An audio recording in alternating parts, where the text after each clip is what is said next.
Hi everyone, this is Lisa from No Problem Consulting Agency. I have been getting lots of these new policies and changes in the effort for Government Canada trying to dial back where it used to be before COVID. So if you are out there worrying or concerning about your own application, I hope this explanation will give you some kind of ease to make you feel relaxed about certain changes, because most of the no problem consulting clients is not being affected by these changes unless you are falls in under the certain circumstances.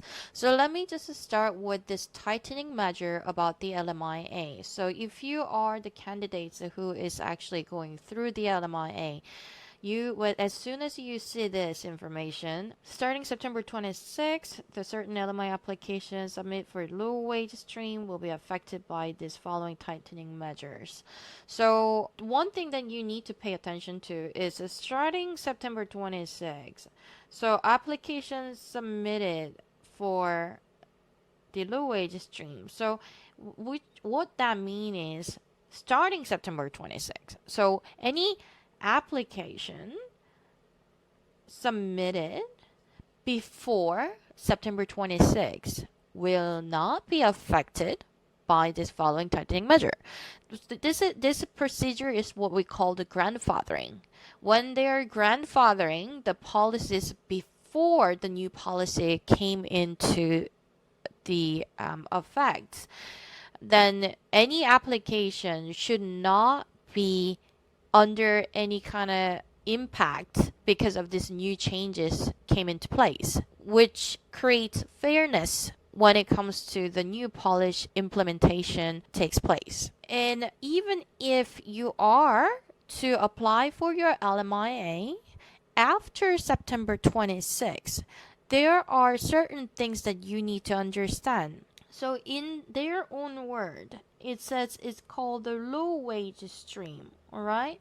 So if you have done your research about the LMIA, LMIA has 5-6 different category. So I'll show you the category based on the Service Canada website here. Okay, so in this website, as you can see, you are able to see those types of stream of LMIA. So we got Clover Talent Stream, Agriculture Stream, Seasonal Agriculture Worker Programs, High Wage Stream, Low Wage Stream, and Permanent Resident Stream.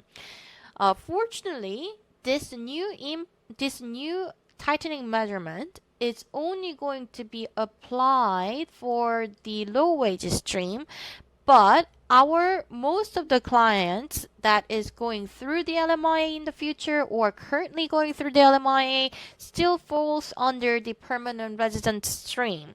If you don't know what the permanent resident stream, and if you want to know what are the difference between low wage stream and permanent resident stream, it's basically what we call permanent resident stream as a dual intent. So that is for the candidate who is planning on applying for their PR in the near future, plus they want to apply for their work permit, so that would be giving you the opportunity to work before you get your permanent residency. So, and then whereas the low wage stream only gets you that opportunity to work, nothing to do with your permanent residency score point or bonus point, nothing is relevant to that. So most of you that is going through LMIA under my company is actually going through the permanent residence stream. So this change will have less impact on you and other certain cases. And then also you get very concerned about those cap limit change. That's also for the low wage stream.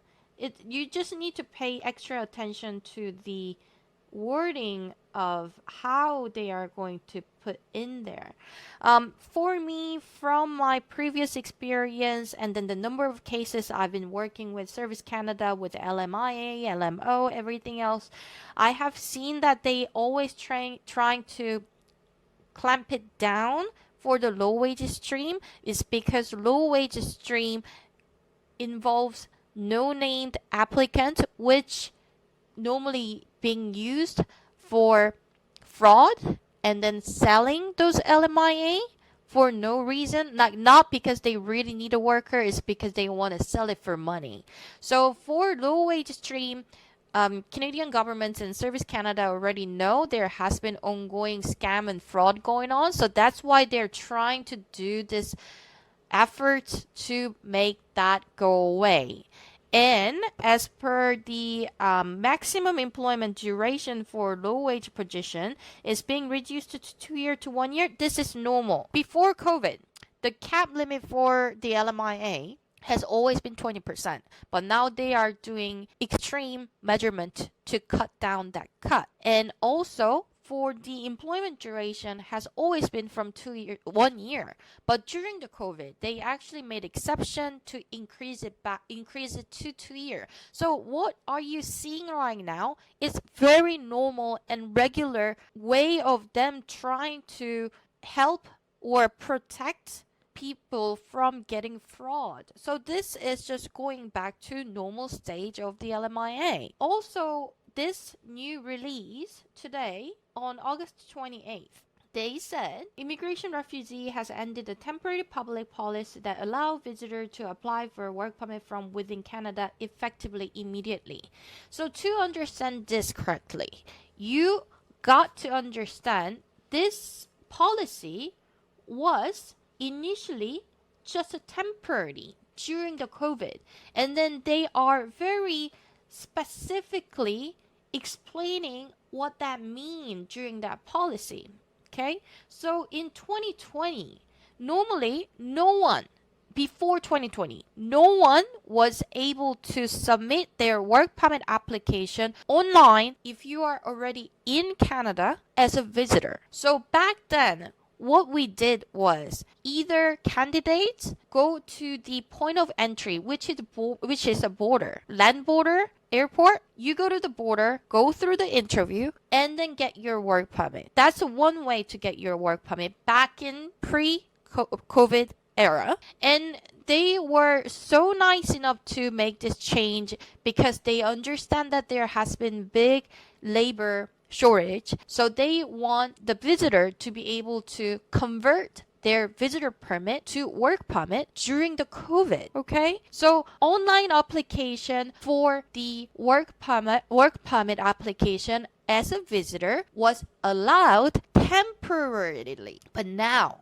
they don't want this to happen anymore, which also means that they are dialing back to the era of before COVID. Okay, so now you need to understand this. What did other people do back in before COVID? So when it was before August 2020, everybody else either go to one border. So when I say border, this is a land border and airport. This is what we so call the flagpole. So they did a flagpole as a visitor. And you know why they are trying to encourage people to do this? Because then actually CBSA officer get to see them, and then they can make a decision whether or not this person is legit. So this either that, or two, you still apply for the online application but not inland extension. This is no longer available. Okay, so if you are here as a visitor, you will still need to apply for your work permit